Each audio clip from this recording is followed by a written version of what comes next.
36 मौतें, कई घर जमींदोज, ट्रेनें भी रद्द। चक्रवात रेमल ने इन राज्यों में बरपाया कहर। चक्रवात रेमल के प्रभाव के कारण मंगलवार को 4 पूर्वी राज्यों में भारी बारिश और भूस्खलन में कम से कम 36 लोगों की मौत हो गई। इसके कारण 8 राज्यों में सामान्य जनजीवन प्रभावित हुआ और सड़क रेल संपर्क प्रभावित हुआ। मिजोरम में 27 लोगों की मौत हो गई, जिनमें से 21 की मौत आइजोल जिले में माइंस गिरने से हुई, जबकि नागालैंड में 4, असम में 3 और मेघालय में 2 लोगों की मौत हुई। तेज हवाओं के साथ हुई बारिश के कारण भूस्खलन हुआ, पेड़ और बिजली के खंभे उखड़ गए और बिजली और इंटरनेट सेवाएं बाधित हुई। पूर्वोत्तर सीमांत रेलवे के लुमडिंग डिवीजन के तहत न्यू हाफलोंग जटिंगा लामपुर सेक्शन और डेटोकचेरा यार्ड के बीच जलभराव को देखते हुए कई ट्रेनों को रद्द कर दिया गया है। साथ ही उनके समय में बदलाव किया गया। आपदा प्रबंधन और पुलिस अधिकारियों ने कहा कि आइजोल में मिलथुम और हिलीमेन के बीच खदान स्थल से अब तक 21 शव बरामद किए गए हैं, जबकि कई अन्य अभी भी सुबह ढहने के बाद मलबे में फंसे हुए हैं।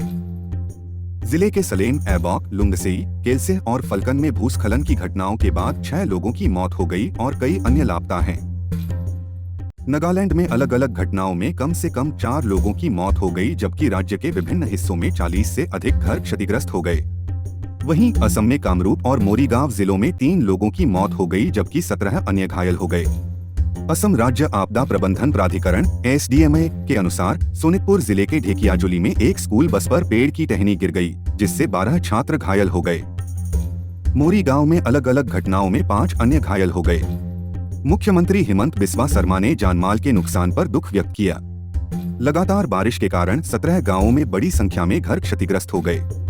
त्रिपुरा में पिछले 24 घंटों के दौरान राज्य के अधिकांश हिस्सों में 50 से 60 किलोमीटर प्रति घंटे की रफ्तार से तेज हवाओं के साथ भारी बारिश हुई, जिससे 470 घर क्षतिग्रस्त हो गए और 750 लोगों को विभिन्न जिलों में 15 राहत शिविरों में शरण लेने के लिए मजबूर होना पड़ा।